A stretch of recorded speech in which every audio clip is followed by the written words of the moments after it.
نہیں ہے. توجہ ہے. اب اگر سمجھ میں آ رہا کہ ہر چیز کو درک کرنے کے لیے اس سے مطابقت رکھنے والی حس چاہیے. چائے میں شکر دیکھنے کے لیے، محسوس کرنے کے لیے دیکھنے سے کام نہیں چلے گا. ہاتھ سے چھو کر گرم تو پتہ چل جائے گی، چینی کا پتہ نہیں چلے گا. اس کا مطلب جو کام چھونے سے ہو سکتا ہے وہ فقط چھونے سے ہی ہو سکتا ہے، جو چکھنے سے ہو سکتا ہے وہ فقط چکھنے سے ہو سکتا ہے. بس اب اگر یہاں تک میرا ذہن لے آئے ہیں تو نتیجہ لے لیجئے. کیا نتیجہ نکلا؟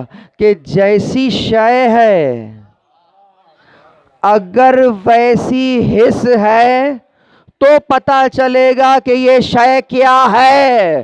وہ یہی کہہ رہا ہے تمہیں کیا معلوم شب قدر کیا ہے.